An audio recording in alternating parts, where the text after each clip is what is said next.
Gigavise and Combo Frogs have been making waves as of late in Edison format. Gigavise is a powerful plant combo deck, which utilizes Gigaplant and Supervise, hence the name.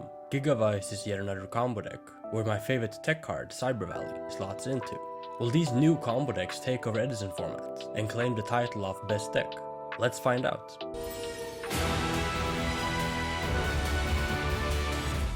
For the monsters, I play one copy of Titanial. Titanial is a very good boss monster in Edison format.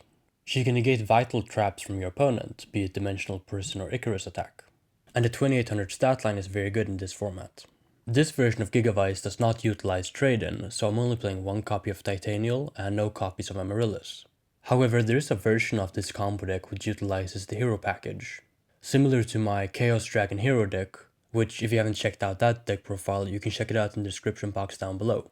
If you guys are interested, I can show you a deck profile of my Hero Gigavise combo deck, which features Plasma and Stratos with trade-in.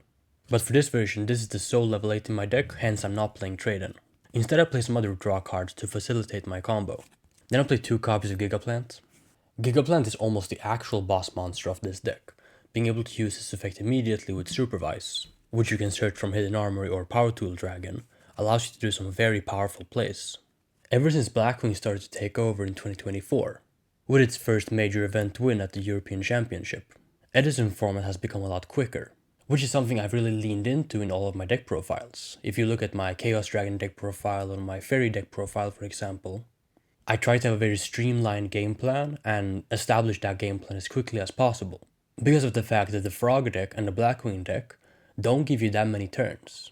The Vayu deck can be a bit more slow paced, but can also OTK quickly using cards like Briarneck and Dark Arm Dragon. Because of this, the natural progression of Edison format would just be combo decks, be it either the Gigaplant deck or the Fishborg Frog deck. It will be interesting to see if Blackwing Vayu can adapt to this new meta trend of these very explosive all-in combo decks. And something like the traditional Frog Monarch deck might even be obsolete now with these explosive combo decks, where people already have to main deck a lot of hate against the Frog and the Gigaplant deck. Cards like Fossil Dyna, cards like Mask Restrict are naturally good into every version of the Frog Monarch deck. So I think this year in 2025 we can see a big shift in the Edison format metagame, with a lot of older decks just being naturally shifted out of the metagame due to these new combo decks. With that being said, I still think my version of the Chaos Dragon deck and the various different fairy decks I profile on this channel are all still very viable and competitive. But I think if you want to play a deck like Hero Beat or the Fairy Recruiter deck, which plays a bunch of trap cards, you will struggle a lot into these new combo decks, because those decks just don't do enough and they give your opponent way too many turns to establish your combo and push through what you have. You will see in this deck profile that if you give this deck more time to play, you will often just lose. A lot of people with the Gigaplant deck go for the all-in full combo turn 1 if they open the combo, and put up multiple Power Tool Dragons and just a bunch of follow-up. But I think when you're playing in slower decks like Hero Beat or Fairy Control decks for example, you don't need to put all of your cards into making the best end board possible. Instead, passing on something a bit more conservative could be a better line of play. So for example, keeping the Supervise on your field so your Gigaplant becomes a floater, and having a Titanial on the field to negate targeting cards could be a better play than to go for the multiple Synchro summons turn 1. I'll make a separate video on this, showcasing what I want to do with this deck when I go first, if I open the combo pieces, and when you maybe want to play a bit more conservatively to play for follow-up by just making one Power Tool Dragon and sticking on something like Power Tool, Gigaplant, and Titanial. So if you check the description box down below, you'll see a link to that video. Then for the other monsters, I play 2 copies of Lone Fire Blossom. Lone Fire Blossom can access any plant monster from your deck, usually being the Gigaplant for your combo. And then with Gigaplant you can bring back the Lone Fire, creating a loop of your resources. Then I play 2 copies of Dandelion. Dandelion is just a very good plant type monster, being a good mill off of Hidden Armory, or a good pitch with Wing Blast. And there are some cards in this deck which can utilize the tokens to extend your plays. Then some tuners to access our Synchro monsters, 1 Nettles and 1 Copy Plant. Nettles is the least important plant type monster in this deck, and I often side it out when I go second. But Copy Plant is for sure mandatory, seeing as you can copy a level to make his level that level, and it's a level 1 so you can make Power Tool Dragon with your Gigaplant. But when you go second, the game plan can often change, leading Nettles to just be a brick and not something you really need to tutor to do your combo. That's it for the plants. And then, seeing as the Giga Plant deck is a combo deck where you have very little defense and few starter cards, my favorite tech card, Cyber Valley, is a very good inclusion. If you haven't seen the video that I posted on Cyber Valley a few months back, where I detail some pros and cons of this card, I'll leave a link to it in the description box down below so you can check it out and learn more about Cyber Valley in Edison format. Despite Cyber Valley conflicting with Hidden Armory, because both of these cards are generally used turn 1 to access your combo pieces with Hidden Armory, or Valley to buy another turn. It is fine to have some confliction in your deck. For example, if you draw 2 normal summons, it would also be a confliction not being able to use both in the same turn. And it's not like you're gonna draw Hidden Armory and a Lone Fire Blossom every single opening and you need to play this turn 1 to grab the Supervise, and then Lone Fire Blossom into Giga Plant with Supervise for your turn 2 play. A lot of the time in this deck you end up doing half fields or doing half combos because of your opponent's interruptions. So sure, sometimes you will open Hidden Armory and Cyber Valley and you won't be able to use both in the same turn. However, I would argue that if you do open something like Hidden Armory, Supervise, or DDR, along with Gold Sarcophagus, you just go for the combo anyway and then you just pitch the dead Valley with DDR.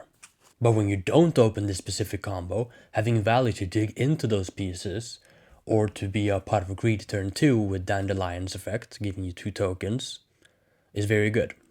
Even just playing Gold Sarcophagus to access a starter card, and then using Valley to survive until you get that starter card is very important. I completely understand why the Orlando topping list decided to only play 1 copy of Cyber Valley, because at first glance it does actually come up quite often when you play this deck that you do open Hidden Armory and Valley, seeing as they're both free offs.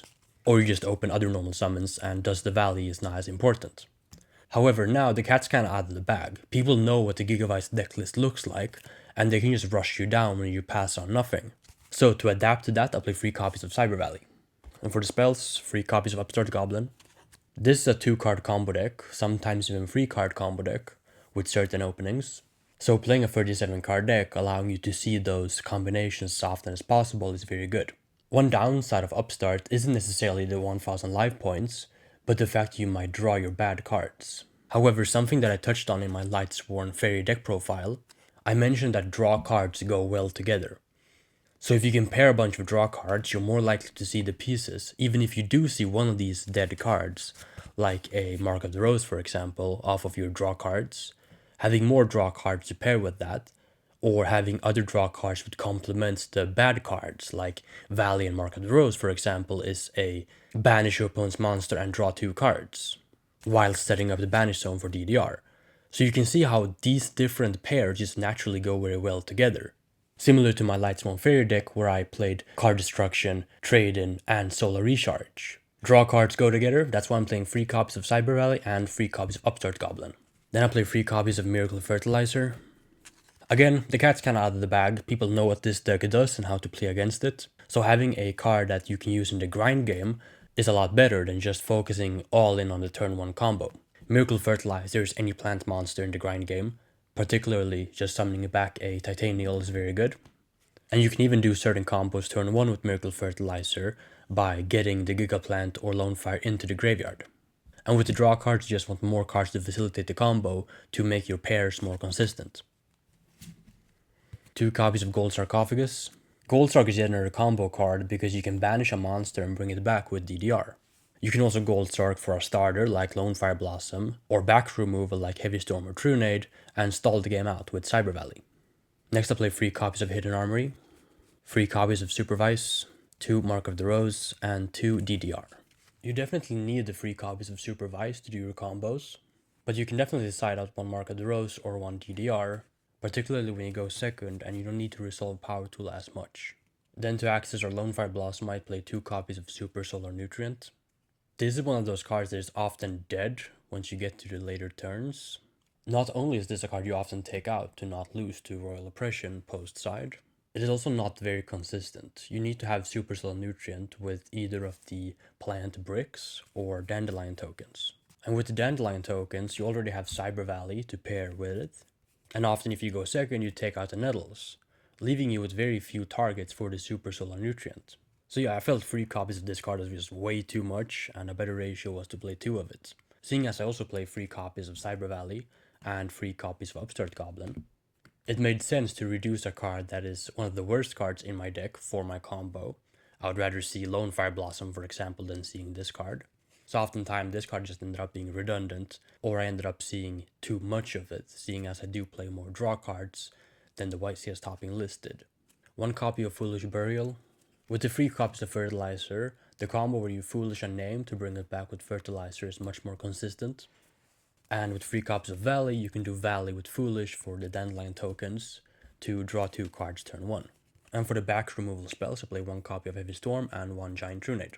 I oftentimes Gold Sark for the Trunade as opposed to Gold Sarking for Heavy Storm. If I think my combo will win me the game or just OTK them outright, the Trunade is often better. Trunade cannot be negated by Stardust Dragon or Starlight Road. Trunade can also bounce back my Miracle Fertilizers. And there is a very, albeit niche, combo you can do with Trunade and Super Solar Nutrient. You can Nutrient to tribute a low-level plant to bring out Dandelion from your deck. Then you can use Trunade to bounce the Super Solar Nutrient, thus killing the Dandelion. This goes to your hand, Dandy then summons 2 tokens, and you can Super Solar Nutrient away a token for Lone Fire, thus making Trunade a better card for your combo than just Heavy Storm. And for the traps, 3 copies of Wing Blast. I think in a combo deck like this, if you do go for the Wing Blast, you often want your opponent to draw into a dead card like a Bottomless or a Royal Oppression once you've established your field, thus making this card better than Regeki Break. Additionally, you don't play something like Amaryllis, so there's no way where you can Wing Blast your own Amaryllis to get it into the graveyard to dodge like a Bottomless, for example. Something that comes up quite often with the Amaryllis deck. And then I play 1 copy of Torrential and 1 Trap Dust Shoot. I decided not to main deck 1-for-1 or return from the different dimension in this deck. Despite me playing Cyber Valley, you may think these cards are very good. However, the issue with 1-for-1 is that you play very few monsters. So this card is often not even live. Sure, you can open the combo where you 1-for-1 Dandy and you practically just win the game. But more often than not, the 1-for-1 is either dead or you have to pitch a real monster you'd rather keep in your hand. Also, 1-for-1 plays into Royal Oppression, thus making it a card you often want to take out to not auto-lose to that card post side. The same is kinda true for Return. It's another one of those cards that's just bad into Royal Oppression, of course. But also, it's usually dead turn 3. Because either you get to combo turn 3 and you usually just win the game, or you don't get to combo and you just try to play the long game to eventually get to those combo pieces. And Return can just be a dead card in that scenario. Additionally, this is a combo deck, so the cards you actually draw into if you do your Return into Valley plays ends up not being defensive cards. So when you put yourself in a position where you just clear your entire field and go for a greedy Return line where you get to draw a bunch of cards, that's a lot better than a mid-range deck like Amaryllis or Chaos Dragons, where you play more defensive cards. In this all-out combo strategy, the Return drawing you a bunch of cards just ends up being redundant pieces usually. When you fuel up your Banish Zone, you have a bunch of cards you can bring back, unless you use it to go for game. If you just use it to draw 4 cards, those 4 cards tend to not be the best cards. So that's why I decided not to play any of these in my main deck. Then for the extra deck, I have 1 copy of Armory Arm, 1 copy of Magical Android, 1 copy of Ally of Justice Cataster, 1 copy of Bryanak, Dragon of the Ice Barrier, 1 copy of Goyo Guardian, 2 copies of Power Tool Dragon. The second one of this doesn't come up very often, nor is the extra deck super tight, so you can afford to run 2 of them. However, it is very good in those grind games where you do make multiple Power Tool Dragons, or the first one gets stopped and you make the second one the next turn. When you synchro off the Gigaplant with Supervise attached, you cannot use Power Tool on summon because Supervise has to trigger first. So you synchro these into Power Tool, Supervise targets Gigaplant. Now if they bottomless here, they will banish Power Tool before you get a chance to use the effect. And in those situations, unless they can clear the Gigaplant, you often just make the second Power Tool the next turn, thus warranting playing 2 copies. As well as going for the high roll combo when you make 2 Power Tools in 1 turn. 1 Black Rose Dragon. A very cool play is if you synchro away Gigaplant with Supervise.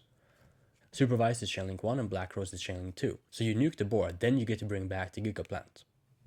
1 copy of Black Brute Drago. This card doesn't come up very often, but when it does, it's really important. 1 copy of Dark End Dragon. 1 copy of Thought Ruler Archfiend. 1 copy of Colossal Fighter. 1 copy of Stardust Dragon. 1 copy of Mistworm. And 1 copy of XX Saber Gothams. Gigaplant is an Earth, and also if you take a Machina Fortress with Mark of the Rose, you can synchro into Gothams. Then for the side deck, I have 2 copies of Consecrated Light, 2 copies of DD Crow, 1 copy of Breaker the Magical Warrior. Breaker is not an amazing card, but it's really nice to have a card which you can slot into those decks that bring both Royal Oppression and Pachi against you. Breaker can attack over false lineup Pachis of Follow, but also pop their Royal Oppression or any backer they might have to threaten your place, which makes it a very good catch-all, non-engine. 1 Gorse, the Emissary of Darkness. Particularly in Game 2 when people will take in cards like Royal Oppression and they know you're on Gigavise, so they'll just rush you down. So I think Gorse, which is a card that you cannot use Royal Oppression against because it's used in the damage step, and being a card that just punishes your opponent for overextending is very good. You could main this card, I just didn't have space to put it into my main deck, but it is very good with Cyber Valley and also with the tuners in the main deck. 1 Autonomous Action Unit for the mirror match, 1 Mystical Space Typhoon to deal with back row, 1 Brain Control. I usually side this card in when I go second because you can pair it with Cyber Valley to deal with something like Fossil Dyna, or when someone goes for their very aggressive push and they can't kill you but just want to establish a big field, you can Brain Control to counteract their push. 2 Lightning Vortex to deal with large established fields, 1 Mirror Force. This card is not very good in this deck, just because of how the deck naturally plays, with Cyber Valley and also being a combo deck. I could see this card being either a Threatening Roar or a Gladiator Beast Bestiary, but that also depends on your local metagame. Mirror Force is very good against those decks where you don't bring in Royal Decree, but you want another trap card to not lose the game to their pushes. So something like Amaryllis, for example. So it depends a bit on your metagame. But why I would play Bestiary is because if you take a opposing GB monster with Mark of the Rose or Brain Control, you can tag it out into Bestie from your deck and pop their back row. 1 Solemn Judgment for when you go first. It's pretty good in this deck because you can just deny their 1 play that stops your play. Or you can go for a greedy turn 1 play where you do lose to certain cards, but if you have Solemn you can just negate it, like a Brain Control for example. And then 2 copies of Royal Decree. If you enjoy my content, make sure to also subscribe to my second channel, linked in the description box down below. There I'll be posting more personalized and exclusive content.